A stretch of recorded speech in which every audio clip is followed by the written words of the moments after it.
How did your pet end up with you? What is a strange fear that you actually have? What just kind of disappeared without people noticing?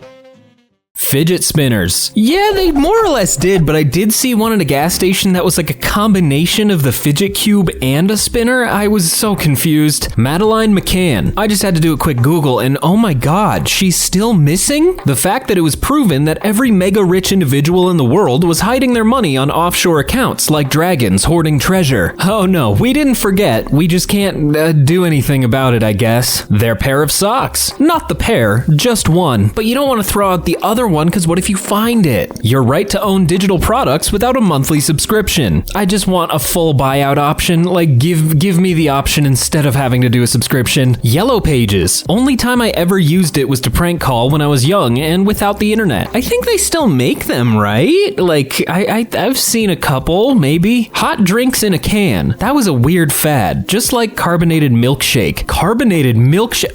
Oh my, no. Why would you do that? My dad. Look, there's just a really long line at the grocery store, okay? White dog poop. What was up with that? Like, I feel like that was super common and now it's just gone. Journalism. Journalism's still there, you just have to really dig through it to see if there's any biases. The internet and streaming platforms turned my thousands of DVDs and CDs into trash that you can't give away. They are not trash. The day that streaming services die and you can't watch your shows on demand, you'll be the only one who gets to. Sonic booms. When I was a kid, we used to hear them periodically, just a thing that happened occasionally. There'd be a military plane flying overhead and it'd make a sonic boom. I didn't even notice when they stopped. Those little old men in old-fashioned hats that drove like snails with their noses on their steering wheel. They died out and no one said anything. We said RIP and sorry for your loss. Those clowns from a couple years ago. Oh yeah, hope that whole thing doesn't come back. That was a very strange trend of just like potentially killer clowns running around loose. What songs are you playing on repeat these days? Show Me How to Live by Audioslave. Audioslave is great. The Show Must Go On by Pink Floyd. Nobody by Nas. Priscilla's song from The Witcher. Oh, interesting. A game soundtrack kind of girl. Adieu by Rammstein. I do think the only Rammstein song I know is Du Hast, and that's all I'll ever learn. I'm going through another Hosier phase. Like, Shrike is one I just rediscovered. Other than that, look up Lost on You by LP. They aren't that famous, but definitely should be. Sinner Man by Nina Simone. Girls by the 1975. Bo Burnham songs. He really puts something in there, and I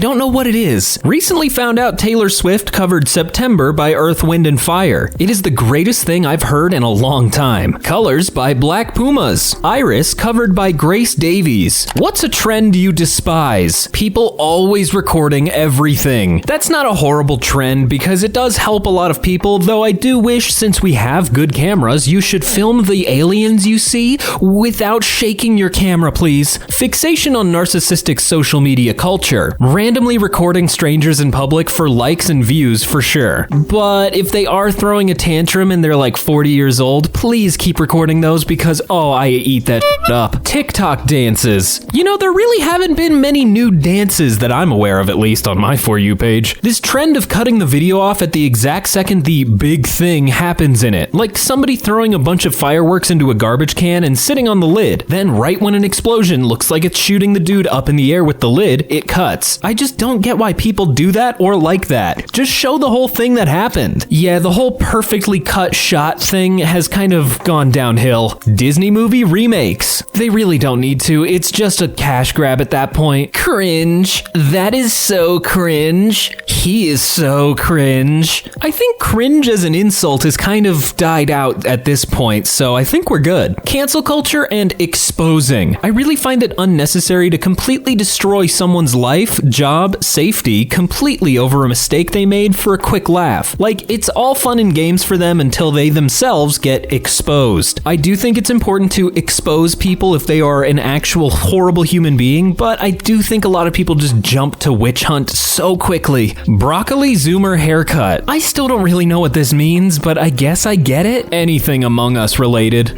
Sounds like something the imposter would say. People explicitly copying African American linguistic styles and calling it social media lingo. How we made that logical leap and accept it is weird to me. What first-hand experience would you not wish upon your worst of enemies? Having really good sex. Oh yeah, of course. Why would I want my greatest enemies to have really good sex? I'm just trying to save them. A hemorrhoidectomy. Imagine every time you poop, you're breaking open scabs all the way around your butthole and it feels like you're pooping glass shards. Oh god, I've felt that before. Did I have hemorrhoids? 4th degree burns all over your body. It feels like you're actively on fire for months. It would just not be humane to want anyone to go through that. Gout. This reminds me that I don't really know what gout is, so I'm a little nervous. If you knew my worst enemies, you'd understand why I have no such limitations. Gallstone attacks. Horrendous. Keeping my fingers crossed that I don't have to go to the doctor soon. Jamming your little toe right into a sharp corner when your feet are cold. Oh no, the cold feet really just adds that extra level of ow. Receiving a severed head or gun rack as a gift. The gun rack threw me off. I don't know if that's a reference or not. Teachers of Reddit, what's the funniest excuse for being late, not doing homework, etc. you've heard from a student? I was late once because someone threw my bike in a tree. There was no room in the rack, so I just threaded the lock through the frame and both wheels. Someone might have tried to steal it and then got frustrated when it wouldn't ride and threw it up in a fucking tree. It took me a while to get it down and untangle the bike lock, but luckily I had a photo of it in the tree to show my professor. Not gonna lie, Mr. G, I got in an argument with blank in the hall. He wants to fight me at lunch. I don't want to you out, but I'd lose that. Can you come stop him before he starts?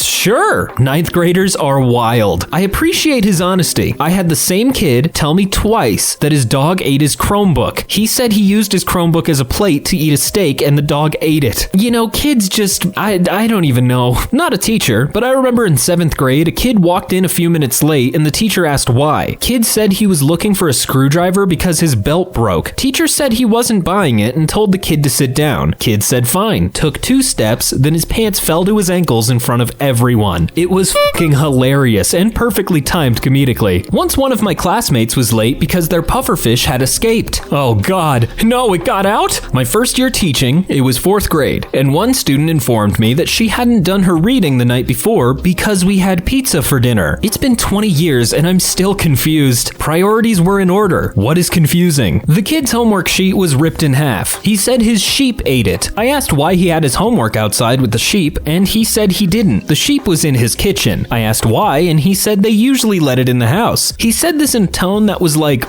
duh. So later, I asked another kid who lived next door to this kid if his neighbor really had sheep in his kitchen. He's like, yeah, that's why my mom doesn't let me eat dinner over there anymore. She thinks it's unsanitary. It is very bizarre, but I mean, people do got strange pets. Cows got out last night and I had to chase them home all night. I knew the kid in the family, so it wasn't a lie. Good kid was obviously tired. I told him not to worry about missed homework. What thing a person did something that instantly made you think, pass, asked me to pay their $500 phone bill before we even physically met. Username checks out. She claimed she had visions of my future and was happy to report that she saw good financial success for me that year. It was a blind date and within the first 30 minutes of meeting and talking to her. Nope. Also, that year I lived with my parents and lost my job. So she fucking lied. Had disgusting oral hygiene and breath bad enough to knock out an elephant. A couple of years ago, I was standing in line at the Cheesecake Factory waiting to get a couple of slices to go. A very attractive woman was standing in front of me and my friend, and we debated whether or not I should try and start a conversation with her. She gets called up next into the line and immediately launches into an angry rant at the staff about how incompetent they were because she got the wrong whipped cream on her cheesecake. I have always believed that how one treats the waiter indicates the kind of person you are, and I lost any desire I had to talk to her after that tirade. Someone commenting too much about how I dress. Yeah, that's kind of just picking at a potential insecurity, so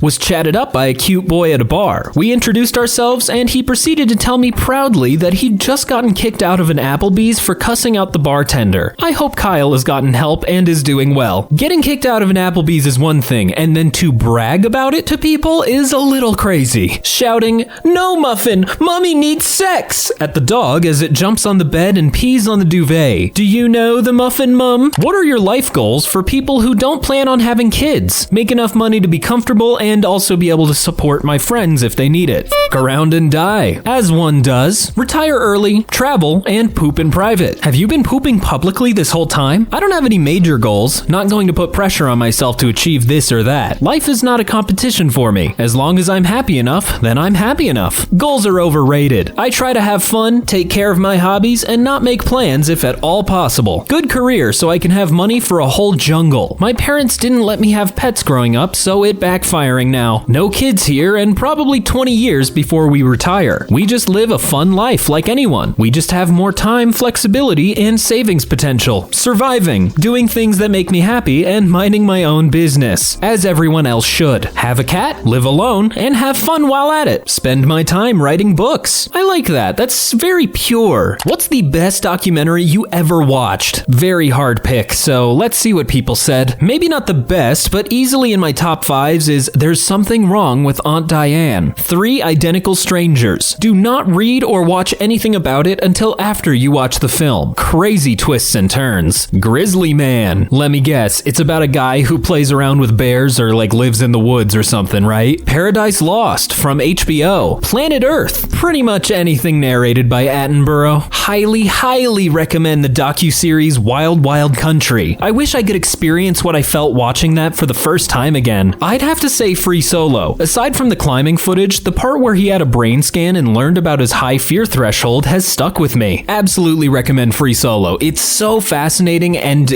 really intense. The Fire Festival documentary was pretty wild and enjoyed it a good bit. But which one did you watch? Because there were 2 versions. There was one on Hulu and one on Netflix. Searching for Sugar Man. Tell Me Who I Am on Netflix. Absolutely shocking watch. I knew the reveal was going to be terrible, but it was even worse than I expected. What movie should people watch without looking up anything about it? Recently, I would say Barbarian. That movie, oh my god. The Game with Michael Douglas. Ironically, a quote from this movie sums up my stance. I envy you. I wish I could go back and do it for the first time, all over again. Here's to new experiences. Titanic. Man, you would not believe what happens to that boat. For real. I heard the ship is unsinkable. I hope they get to their destination safe. Pretty much all of them. Seriously, who wants spoilers for f***'s sake? Sixth Sense. The weird thing is a lot of other movies spoiled Sixth Sense for me, so I haven't even watched it. The Room. When a friend told me to watch it with no prior knowledge, he framed it like this and he was 100% right. After about 10 minutes, you'll be a bit bored. 15 minutes, you'll start to wonder why you were told to watch this. After 20 minutes, you'll start to feel confused, but for different reasons. 25 to 30 minutes, you really start to go, WTF. If you can make it that far without quitting, you're in. From dusk till dawn. There's no way to explain that movie without ruining it. Inception. I somehow managed to go into the film knowing nothing about it apart from having seen the poster. Amazing experience. Parasite. You can't explain what it's about without spoiling like half the movie. It's one of those things that the best recommendation I can give is, dude, trust me. Everything Everywhere All at Once, Memento, Crash, Eternal Sunshine of the Spotless Mind. Several more, but these came to mind first. Oh god, what I would wish to be Eternal Sunshine so I could watch Eternal Sunshine again. The Truman Show. I still think it would be a great horror movie if it was only following Truman's perspective and not seeing the outside world. Not a movie, but Black Mirror's The National Anthem. Coco. You just want to cry really hard again, huh? Midsummer. I ended up seeing it in the cinema based only on the poster, and it was an experience to say the least. I ended up seeing Midsummer just on a whim because my roommates were like, hey, want to go see this movie? I was like, sure. No clue what it is, but fine. And then I got really high and really scared. The Bridge to Terabithia. Now, why would you recommend this movie? Do you want people to be broken? Children of Men. What is the sad truth about smart people? People tend to listen to confidence. The smart ones understand that they don't know everything, so they're usually more careful, thus meaning less confidence. Not enough of them. Ain't that the truth? The smartest people are also the most depressed in many circumstances.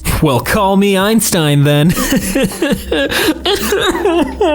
They're usually outvoted by dumb people. Charles Bukowski said, the problem with the world is that smart people are full of doubts while the stupid ones are full of confidence. A lot of people considered smart smart are quite insecure and are convinced they are the worst in their company/field and feel they are just waiting to be found out. They are sad because there are too many idiots out there. Being smart is like a curse where you constantly see and predict things other people don't, but no one will believe you, aka Cassandra complex. A lot of young smart people are lazy underachievers because some things come easily to them. At later stages of education, they struggle because they've never had to actually put effort in their learning. What's the best thing you do for your mental health? Pretend you are your own child. Weird concept, but hear me out. That negative self-talk that's beating you down, would you speak to a child like that? What would you say to your inner child if someone told them they were an idiot or were fat or were useless or unloved? Practice a little kindness towards yourself. I'm trying hard to do this, and this concept helps me extend compassion toward myself. I have started going on daily runs outside. Sometimes I just walk. I have had horrible depression since I was a young teenager, and this has been the greatest help. I don't always have the energy, but just sitting outside helps my mental health. P.S. Sunscreen saves lives, particularly your skin cells' lives. I agree with this. I walk and it always improves my mood. I do think this is good, but it is hard to muster up the strength and courage to go outside sometimes. Sleep 7 to 8 hours a day. I prioritize 8 hours of sleep over everything else. It makes such a huge difference. But what if I just like sleeping 3 hours a night? Have a routine. You know, that's what people told me to do with ADHD, and that didn't work. Leave when I get tired of people. My parents would always talk how I never join them in family gatherings or go out with friends. I forced myself to be social, and now I realize that I like it, but have a limit that I shouldn't pass. The moment I feel like no longer socializing, I'll leave, or if I can't, I'll step out for a while, then come back. I told my friends, and they accepted that, and will actually go with me on a silent walk. They won't start conversation with me during this time because they know I'm drained. Hell yeah, that's awesome that your friends are on board with it. Those are some real ones right there. Removing social media and go to the gym or for a run.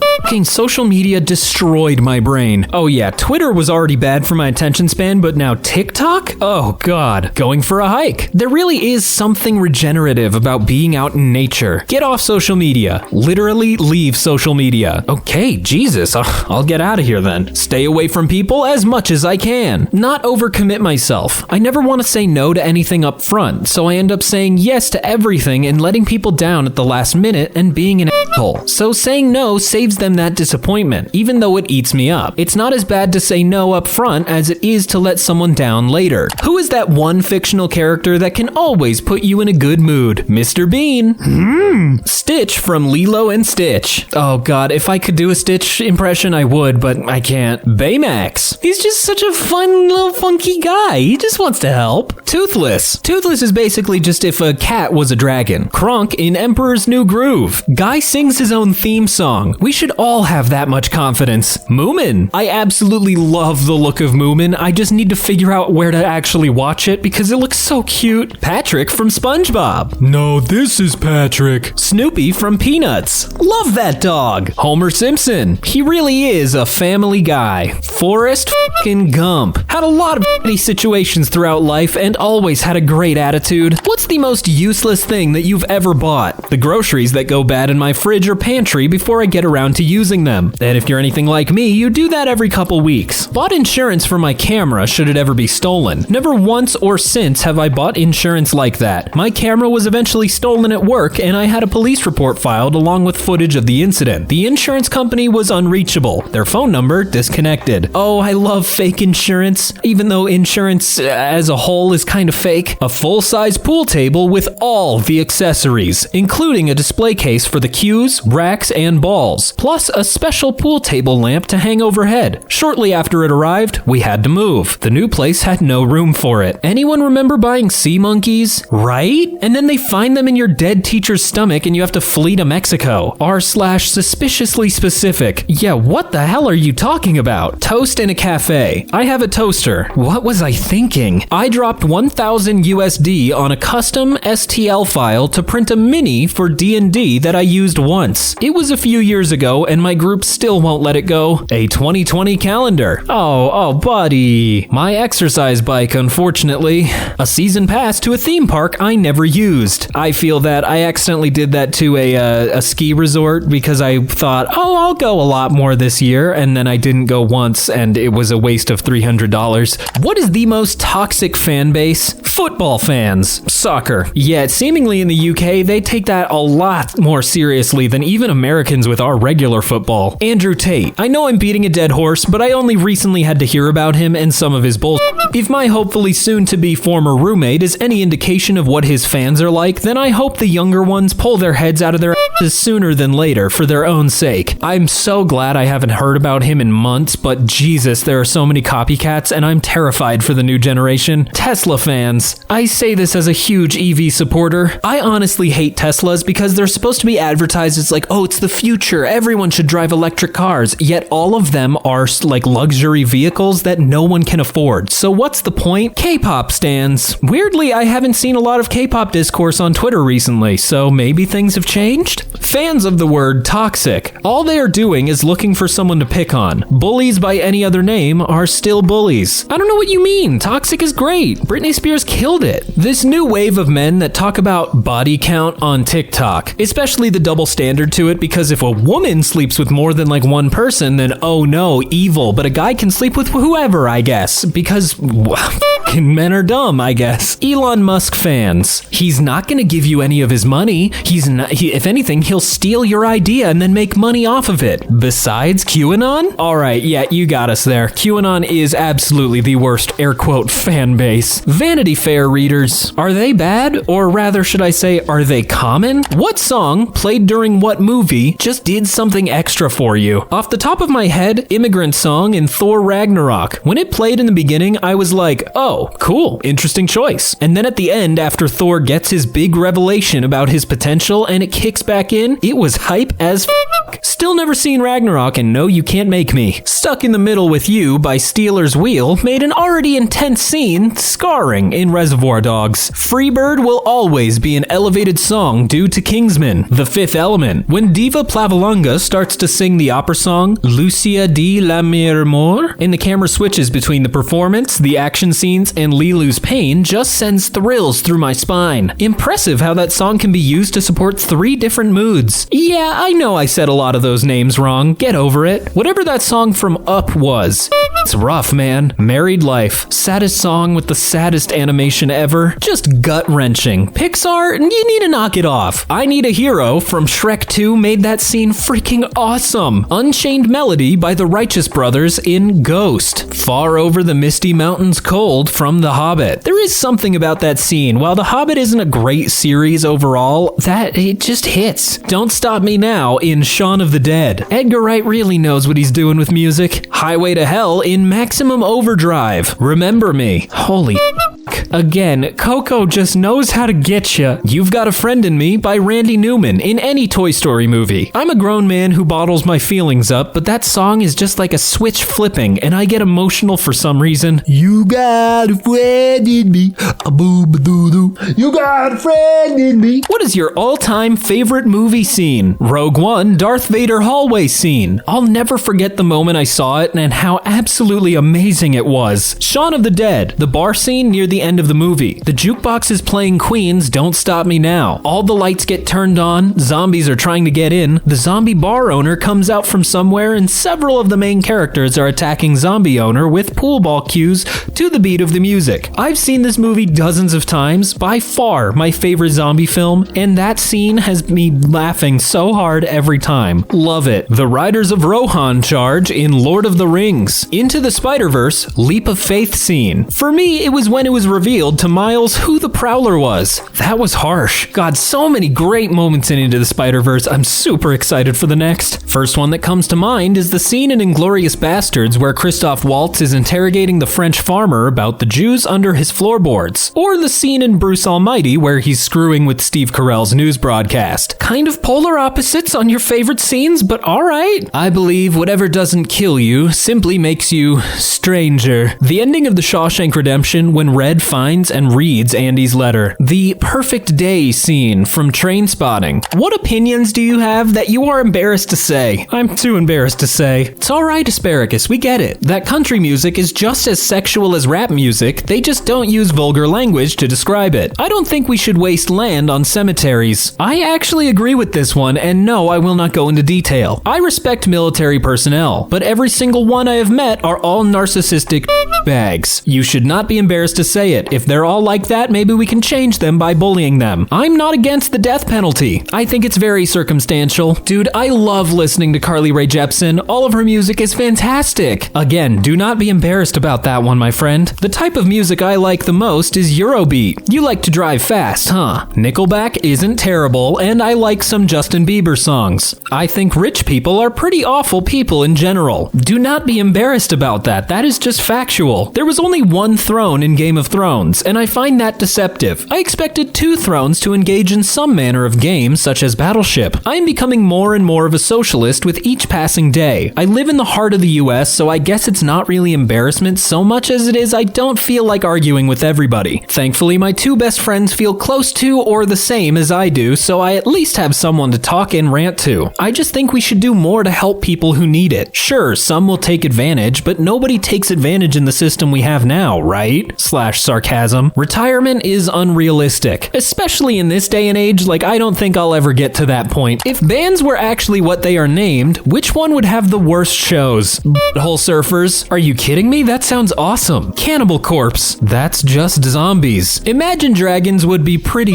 because there just wouldn't be a band there, right? Still better than Imagine Dragons. The Rolling Stones. Everyone in the audience is crushed by large rolling stones. The Killers. Book them with the police and you have a true crime podcast. Puddle of Mud. A puddle of mud is far better than Puddle of Mud. Panic at the Disco. Instead of singing and merriment, you get screaming and people running around the second you walk through the doors to the concert. LOL. I can also imagine people still panicking until they step out of the building. Then they're calm and stone-faced. LOL. Loaded Diaper. That just sounds like one smelly show. Blink 182. They would blink 182 times and walk off the stage. I don't know, it could be fun, maybe. Limp Bizkit. Soggy biscuits do kinda suck. I prefer flaccid pancakes myself. Spinal Tap. Yeah, that one just sounds like a painful experience. Counting Crows. Well, hey, at least you get to do something at the show. The Guess Who. Every time you show up, it's a different band. Now that actually sounds fun. It's kind of like a potluck, so you never know who you're gonna get. In light of recent events, Queen. What, we just get to look at the coffin for like an hour? Korn. I tried it with butter, and everything changed. What is the greatest animated series of all time? I don't really know, but Gargoyles was dope as hell. Daria. Hard to find, which is probably why it's not more loved. Used to air on MTV. Witty, fresh, sardonic, but not morose. A show for lovers of dry humor, and although the characters were sometimes caricature-ish, e.g. the teachers, the main cast and many side ones were given rich characterization, and one of the most vibe-accurate portrayals of high school life in the 90s. Full Metal Alchemist Brotherhood. It's the anime weebs use to bait normal people into becoming weebs. This is true. It's just so good. Please, just watch it. Please. Batman, the animated series. So far, the only good thing DC has managed to do is make really good animated shows. Futurama. I am very nervous for the new season that's going to be happening soon. Samurai Jack. Nothing ever hit as hard before or since. SpongeBob SquarePants. Appeals to all age groups. Memes from the show are on pretty much every corner on the internet. Its first audiences still reference the show to this day and look back fondly on the show. That's a huge impact. Star Wars: The Clone Wars. I never watched it, but it did look really good. Wait, are we talking about the 3D animated one or the 2D animated one? BoJack Horseman. Still haven't watched it because I am not mentally prepared. Simpsons. It's still insane to me that they're still making new episodes. South Park. Again, kinda crazy they're still making stuff with how controversial they've been. What is a strange fear that you actually have? That everyone knows what I'm thinking. Oh, don't worry. We do. Bugs crawling into my ears while I sleep. Oh god, I don't want to think about that.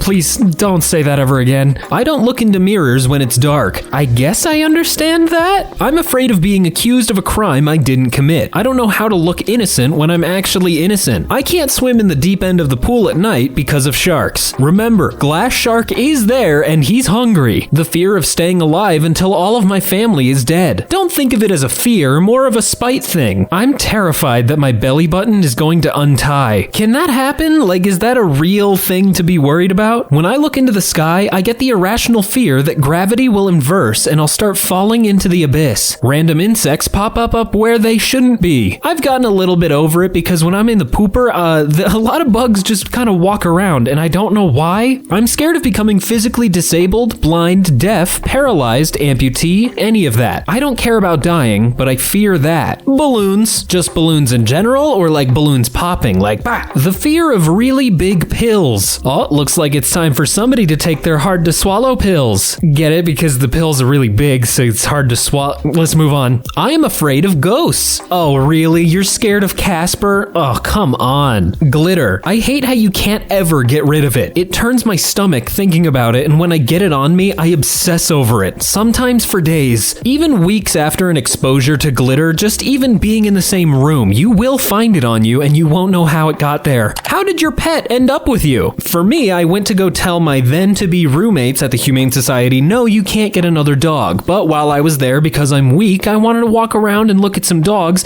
and then mine ran away from a volunteer, ran straight to me, and I fell in love, and I made a rash decision. It was purchased like an object. Now I feed it and forcibly give it attention, and it really has no choice but to stay with me to survive. My wife said, I either want a kid or a dog. I got bamboozled though, because now we have both. I was dog sitting. His original owner never came back for him. Aw, that's kind of a bummer, but I'm glad you got a new friend out of it. He was the one puppy that could be bothered to wake up while we were there. Then he wandered around getting into things he probably shouldn't have gotten into and generally caused trouble. That's how we knew he was the one. My sister got arrested and I took the cat. LOL. I guess there's a silver lining. Fucker ended up in my parents' backyard and just decided to stick around. I think some animals know that they don't have to pay rent if they just show up. Shelter cat. Loved attention. That is rare to find a cat that actually likes to have a lot of attention. Speaking of pets, I'm gonna go squish my dog's head for a little bit because he's just so adorable. So thank you so much for watching. Once again, my name has been Brandon and I will see you in another one. Bye!